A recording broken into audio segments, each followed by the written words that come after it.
O ano era 2000 quando o Eminem criou uma das músicas mais sinistras da história do rap, que parece um filme de terror narrado e que sempre é desconfortável de ouvir. Caso você não saiba por que é desconfortável, fica no vídeo que eu vou te contar o verdadeiro significado de Stan.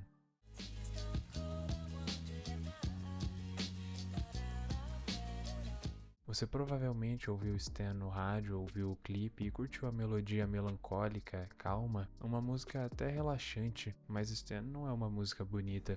Stan é uma história contada por cartas onde você vê uma pessoa se destruindo completamente. E o que deixa tudo ainda mais pesado é que o Eminem não estava inventando completamente do zero. Ele estava olhando para a própria vida, para os seus fãs, para a fama e transformando em arte. Mas para entender por que Stan tem esse peso todo, você precisa entender a situação do Eminem quando ele escreveu a música. No ano 2000, o Eminem não era só famoso, ele era um dos principais nomes do hip hop e estava se tornando um dos maiores da música no geral. Um cara branco de Detroit que cresceu na pobreza, filho de uma mãe problemática, sem pai, sem dinheiro, sem nada, e que do nada, entre muitas aspas, virou o rapper mais importante do planeta. O disco The Slim Shady LP tinha explodido. O Dr. Dre tinha apostado nele quando ninguém sabia quem ele era. Só que o Eminem não era um cara tranquilo. Ele vivia cercado de escândalos, de processos, de pessoas pedindo que ele fosse banido das rádios. As letras do Eminem falavam constantemente de violência, de drogas, misoginia, e muita gente gostava justamente por isso,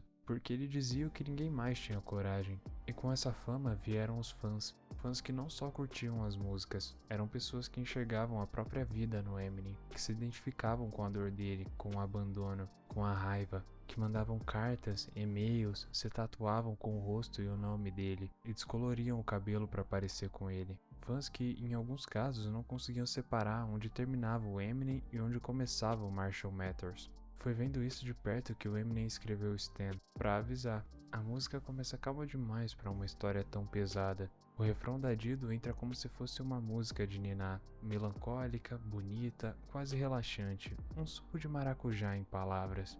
E então o Eminem entra, dando voz ao Stan. Na primeira carta, o Stan escreve de forma educada, quase tímida, conta que foi num show, que tentou falar com Eminem, mas não conseguiu. Fala também da namorada grávida e que ele se identifica com Eminem porque os dois não tiveram um pai. Até aí parece um fã normal, qualquer um podia escrever assim. Isso claro se não fosse pelo Stan dizer que tem fotos e posters do Eminem espalhados pelo quarto. E eu sei que isso é bem comum na verdade, mas não quer dizer que seja normal. O Stan termina dizendo que vai esperar uma resposta e que ele só quer conversar. Só que a resposta não vem. Na segunda carta, o tom muda. O Stan ainda tenta ser educado, mas dá pra sentir o nervosismo subindo. O Eminem traz muito bem essa atuação na voz. O Stan pergunta por que o Eminem não respondeu. Diz que entende que o Eminem é ocupado, mas insiste. Também comenta que o irmão mais novo, Matthew, é muito fã e que ele achou babaca da parte do Eminem ter ignorado o garoto depois de um show que eles ficaram esperando no frio. O Stan continua e diz que eles têm muita coisa em comum e que deveriam ficar juntos. De que forma não fica muito claro. E aí vem uma linha que muda o clima da música. O Stan menciona que se corta e sente adrenalina com a dor. E fala isso de boa, como se fosse normal, como se fosse algo que o Eminem entenderia, porque o próprio já falou sobre coisas do tipo nas suas músicas. A terceira parte da música é onde Stan vai de música pesada para experiência perturbadora. O Stan não tá mais escrevendo. Ele tá gravando uma fita no carro. O legal é que nesse momento dá pra ouvir a chuva, o motor e a respiração dele acelerada enquanto ele tá dirigindo.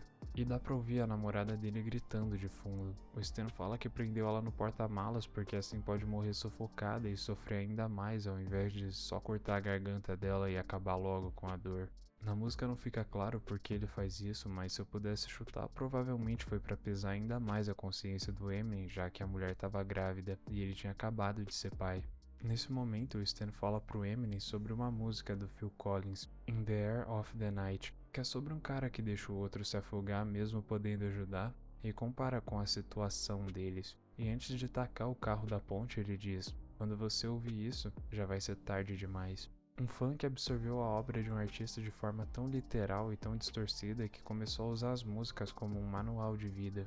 Alguém que projetou a própria dor num personagem e decidiu que a única forma de ser notado era morrendo. Apesar de ser só uma história inventada, Stan também é uma representação de quando o isolamento afetivo, fragilidade emocional e obsessão se juntam sem qualquer ajuda. E pra encerrar a música, o Eminem aparece respondendo às cartas do Stan. Ele começa bem, tenta aconselhar o Stan com calma, pede pra ele buscar ajuda e fala que as músicas não são pra serem levadas ao pé da letra, especificamente na parte de se cortar. O Eminem conta que só fala essas coisas de brincadeira. Ele também diz que se importa com os fãs, mas que sempre anda ocupado.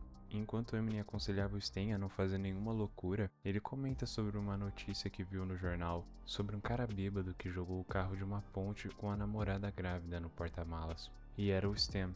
Essa última virada é de arrepiar porque o Eminem percebe na hora que a pessoa que ele tá tentando ajudar já estava morta. Que as cartas chegaram, mas a resposta demorou, e esse atraso custou 2 vidas. 3 se você contar o bebê. Cara, Stan, por incrível que pareça, não é uma história de um fã maluco. Isso é uma interpretação rasa. A ideia por trás é uma das mais pesadas do rap. A música fala sobre o quanto a relação fã e ídolo pode ficar tóxica quando um artista não consegue ser transparente com o seu público. O Stan não amava o Eminem. O Stan usava o Eminem como substituto para tudo que ele não tinha. Um pai, um amigo, alguém que o entendesse. Ele projetou no Eminem uma compreensão que nunca existiu. Construiu um relacionamento inteiro na própria cabeça por letras que foram feitas pensando em um personagem caótico e que em nenhum momento teve qualquer ligação com a vida real. E por mais que essa seja uma história fictícia, não é nenhum absurdo pensar que pessoas tão famosas quanto Eminem já leram, viram e ouviram coisas perturbadoras nesse nível. E eu acho que ele deixa isso claro no final da música quando ele tá respondendo as cartas como Marshall e não como Eminem. E mesmo que da forma que eu interpreto a história, o Eminem não teve culpa nenhuma no que aconteceu, não dá pra negar que o próprio Eminem reconhece que a influência que ele tinha sobre os fãs como o Stan por causa das letras agressivas das suas músicas não era saudável. O Stan viveu uma ilusão que quando foi ignorada não por descaso, mas por conta de como funciona a vida de um famoso, o colapso foi total. Os psicólogos chamam isso de relacionamento parasocial, que é quando você sente que conhece alguém que nunca soube que você existia. E quando essa relação quebra, a dor é a mesma de um relacionamento normal. O luto é real. Só que a pessoa não tem apoio emocional porque ninguém em volta entende que aquilo era uma conexão de verdade para ela. Stan foi lançado nos anos 2000, numa época de dinossauros e faraós, antes das redes sociais e internet, e mesmo assim foi uma descrição perfeita do que aconteceria com a cultura de fandoms no futuro. Hoje em dia, o que mais tem nas redes sociais são Stans, pessoas que defendem os maiores absurdos possíveis, pessoas que falam e tratam seus ídolos como objetos e mascotes. Eu acho que todo mundo já se assustou alguma vez vendo quão longe uma pessoa assim pode chegar. E aí você percebe que a música não é sobre um fã desequilibrado, ela é sobre quantas versões de Stan existem no mundo. Agora, mandando mensagens para perfis que nunca vão responder, construindo relações com pessoas que nem sabem que elas existem, encontrando identidade em ídolos que são, no fundo, só pessoas normais.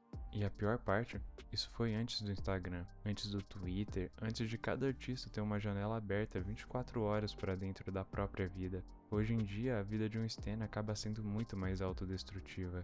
E uma curiosidade sobre essa música é que o termo Stan foi adicionado no dicionário Oxford como um sinônimo oficial de um fã excessivamente obcecado. Uma palavra que nasceu de uma música de rap dos anos 2000 agora aparece em dicionários acadêmicos e é usada no mundo todo. Então toda vez que você vê alguém falar os Stans de tal pessoa, é exclusivamente por causa dessa música.